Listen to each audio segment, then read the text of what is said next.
Howdy folks, it's Generalkidd here today. How's everyone doing today? So, a couple days ago, I did a video, my first breakdown and analysis of the Halo Infinite trailer. And for today, I'm going to be continuing that. There's a few, things I got wrong in that, and I want to correct that, and a few updates have been discovered since then. So we're just going to take a look at all that in this video today. Now, if you haven't seen my previous video about my initial analysis, definitely do check that out, because there's a lot of other things in that video that I won't be covering again in this video. So I'll post a link to that in the description, but definitely do check it out if you haven't seen it yet. Now, for this video, to update some of the stuff in the previous one, the first thing we're going to cover is this writing on the wall here. Now, someone in the Halo community, I forgot what their name was, but they managed to have one kind of deciphering of the text on this wall, and they came up with "enemy within." What they did was they used like the closest like English characters, or the most similar English characters, and then they kind of ran it through. I forgot what it was called. I think it was like an anagram thing or something, and they came up with "enemy within." Now, I personally am not entirely sure about the translation. I was working on my own translation, and some of those characters match like some ancient Greek, some ancient Nordic ruins languages, and I was able to like identify a few letters from those old languages, but so far what I have doesn't really make any sense. So I'm not entirely sure like what the actual translation should be. That's just what I have for the moment. So for this video, we'll just go with "enemy within." So assuming "enemy within" is the correct translation of that, what does it mean? Well, some people in the Halo community, a lot of people actually, believe that refers to the Flood. There's like Flood still alive, hidden, underneath this Halo ring that we're on. And some evidence pointing to that is one of the things I noticed that actually my friend noticed at the very beginning of the trailer. As you can see here, I'm playing in slow motion. To the very left, there's something that looks like a Flood tentacle moving. Now, that is totally up for debate, because even I'm not entirely sure about that. I think it might just be like the lighting on a piece of the plant, like a fern. But like I said, I'm not entirely sure, and my friend thinks it looks like a Flood tentacle. And he may be right, he may be wrong, but based on that other translation from the Halo community on the wall that's saying "enemy within," it might mean the Flood, because that's in like a really dark cave underground. So it could be referring to the Flood, and that plant or that tentacle kind of looks like the tentacle from the Flood Juggernaut, or a lot of Flood tentacles that we see in Halo 2 Classic at least.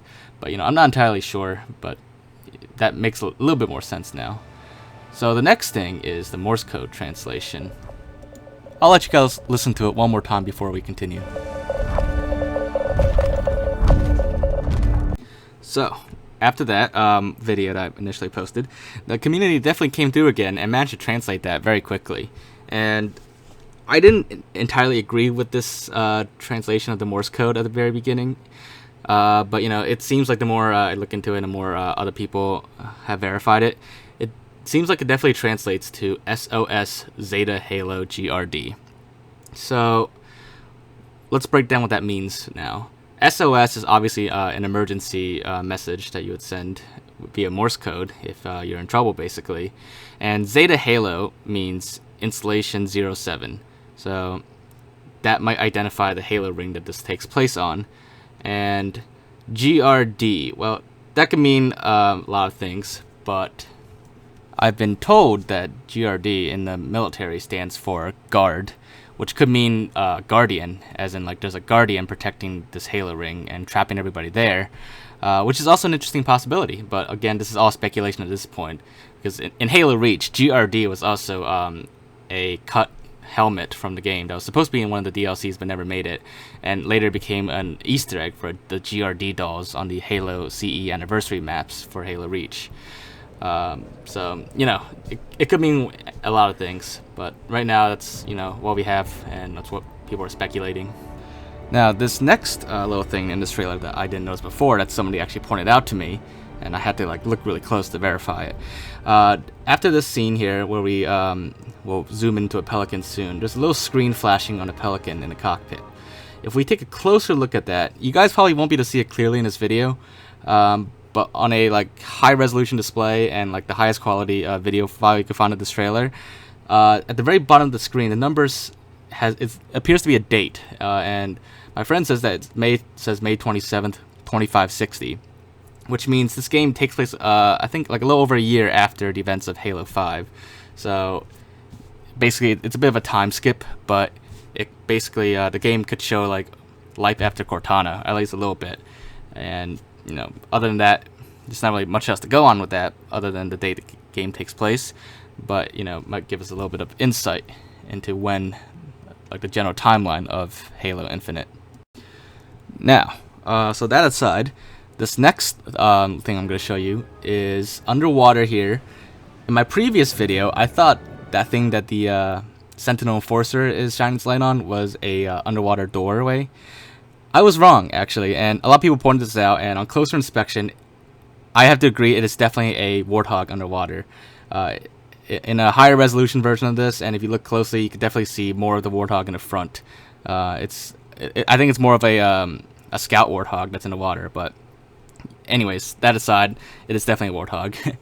Now, the thing shining its light, I said it was a Sentinel Enforcer. I still very strongly believe that to be a Sentinel Enforcer. Its shape, the top of its head, and even the little arms that sticks out, almost matches the same shape and arms on the Sentinel Enforcer that we see in Halo 2 and Halo 2 Anniversary. So I'm still going to go with my speculation that what we see underwater, the little machine there, is definitely the Sentinel Enforcer. So we'll leave that. We'll leave it at that. Now, moving right along, the later part in the trailer, somebody also pointed out this to me, but if you look here on the right, we're going to zoom in a little bit, you see a lot of things flying out of distance. I had assumed that those were just birds, because this trailer showed a lot of animals going around the Halo ring, but these are actually Sentinels flying out in distance. So we definitely see the return of Sentinels as well, and it makes sense that we might even see the return of the Sentinel Enforcers, because we haven't seen those for a while, but they definitely exist. So Sentinels over there. And so overall, based on everything we have so far, there's one more thing I'm going to show you after this, but my best prediction for Halo Infinite, like what its story is about and everything, at least I think some of its lore is going to cover like the ancient humans that were imprisoned on like one of the Halo rings by the Didact, because those writings in the cave, they may be ancient human writings, because like I said, they look similar to like actual real world historic ancient Nordic ruins and ancient Greek letters and stuff like that. And as for the Flood, we may also see the return of the Flood as well. There's a few hints to it, but it's not entirely clear. But Installation 07, it's been suggested that, I think in lore, that it's been used as like a Flood testing area, but I'm not entirely sure on that. That's just my best guess. I'm not entirely a Halo lore expert. There are other videos out there with more lore-based breakdowns from other YouTubers like Hidden Xperia. So definitely check out his videos if you want like more in-depth lore predictions and explanations. But this is my best guess and prediction, and I think it's reasonable at least. But anyways, moving along. The last thing that we see in this trailer is Master Chief putting a new AI chip into his helmet. Now, somebody with a keen eye noticed the serial number on the chip. Most of it we can't really make out, but the first letter looks like either a D or a 0, and that obviously does not match Cortana's serial number. So this suggests that Master Chief has a new AI partner. It could be another Cortana, like Cortana herself suggested in Halo 4, or it could be a totally different AI. Again, Hidden Xperia has like a really interesting lore-based theory related like Marathon and like Durando or something. For what the AI could be, but I'm not an expert on that, so I'm not really going to get into it. So I'm just gonna leave it at that. And basically, this is the rest of my analysis for this. If anything else comes up or any other thing I notice or anything interesting, I'll definitely give you guys an update in a future video. But for now, hopefully you guys enjoyed my update to that and some of the new stuff I noticed and that other people pointed out to me. And if there's anything else I missed again, let me know in the comments, of course, and probably might update it in a future video if I have more information. But yeah, so if you guys did enjoy this, make sure to leave a like, leave your thoughts in the comments. Again, let me know if there's anything you want me to check out or anything I missed. Just post in the comments and I'll definitely look into it. But other than that, make sure to subscribe if you haven't already, and I will see you guys next time. Bye, guys.